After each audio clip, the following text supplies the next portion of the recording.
Hello everyone, good morning. आज 2 जुलाई है और देखो, शिक्षक भर्ती का इंतजार यूपी में तो बहुत ही बेसब्री से हो रहा है, लेकिन यूपी के जो पड़ोसी राज्य हैं वहां से, यानी कि बात करें बिहार से, तो अब राजस्थान भी पीछे नहीं है।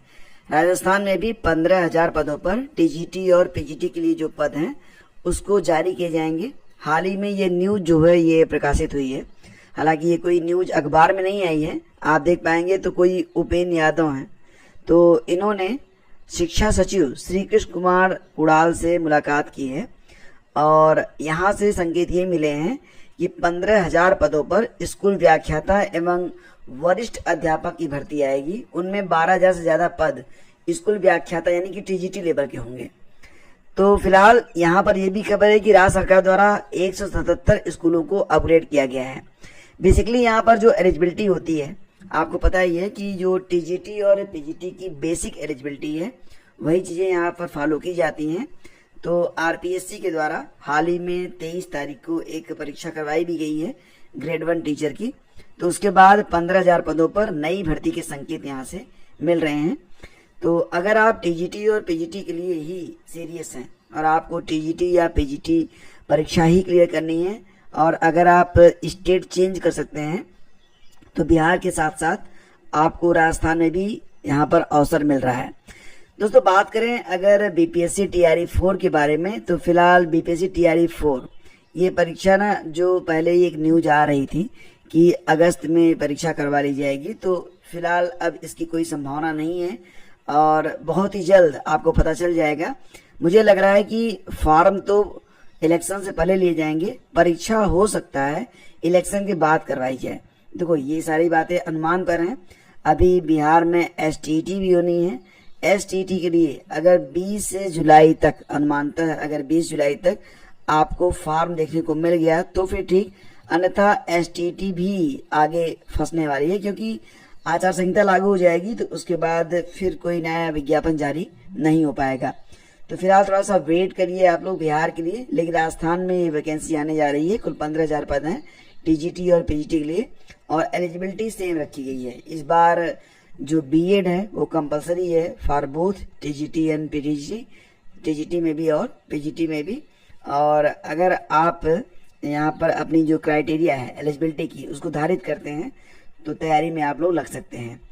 आईबीपीएस में भी पीओ, प्रोबेशनरी ऑफिसर और एमटी दोनों के लिए यहाँ पर 6,215 पदों पर आवेदन की प्रक्रिया शुरू है।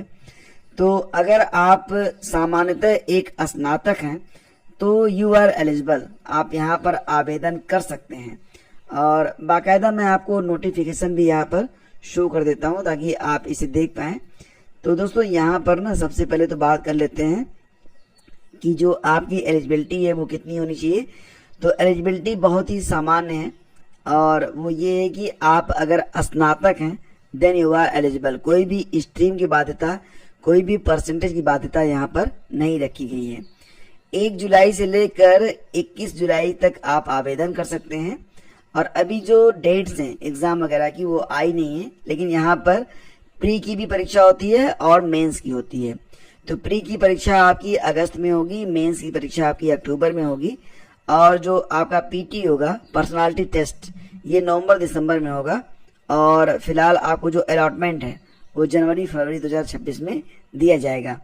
इंटरव्यू भी इसमें होता है, तो इंटरव्यू जो है वह दिसंबर जनवरी में करवाया जाएगा, यानी कि पीटी के बाद जो है दिसंबर जनवरी में आपका इंटरव्यू होगा, फिर जनवरी फरवरी में आपको अलॉटमेंट लेटर मिल जाएगा।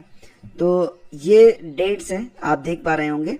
और इसी के साथ जो एलिजिबिलिटी होनी चाहिए, ये क्या होनी चाहिए, तो दोस्तों सबसे पहले तो ये कि ऑल ओवर इंडिया आप किसी भी स्टेट के हों यू आर एलिजिबल, आप आवेदन यहाँ पर कर सकते हैं।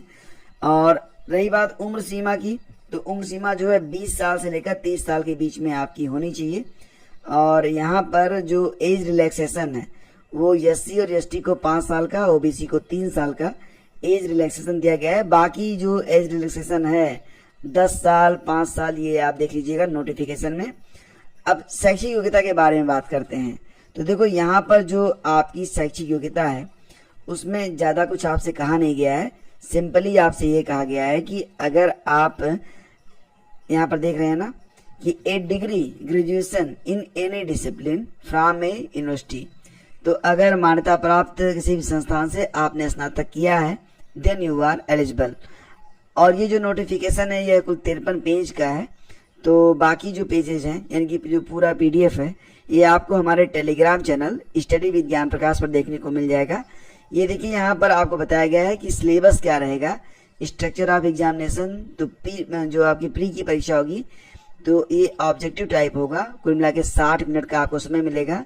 100 नंबर की परीक्षा होगी, नंबर ऑफ क्वेश्चन 100 रहेंगे। इसमें इंग्लिश लैंग्वेज क्वांटिटेटिव एप्टीट्यूड के 35 प्रश्न और रीजनिंग एबिलिटी के 35 प्रश्न। बेसिकली देखा जाए तो इंग्लिश, इसके बाद क्वांटिटेटिव एप्टीट्यूड और रीजनिंग पर आधारित कुल 100 प्रश्न आपसे पूछे जाएंगे। मीडियम यहाँ पर इंग्लिश और हिंदी बोथ दोनों रहेगा और इस प्रकार से 60 मिनट का यह आपका पेपर होगा, ऑनलाइन पेपर रहेगा। और मेन एग्जाम में तो थोड़ा सा सिलेबस जो है लंबा है। तो मेन में क्या क्या है आप देख पा रहे होंगे, कुल 160 मिनट का समय आपको मिलेगा। 200 नंबर की परीक्षा होती है। नंबर ऑफ क्वेश्चंस कितने होते हैं 145। कहाँ से प्रश्न आएंगे तो देखो यहाँ पर रीजनिंग के प्रश्न होंगे, general economy, banking awareness, digital financial awareness, English language, data analysis वगैरह से प्रश्न आपके पूछे जाते हैं। तो मैंने आपको सिलेबस इसलिए बताया ताकि आप समझ सकें कि ये फॉर्म आपको भरना चाहिए या फिर नहीं भरना चाहिए।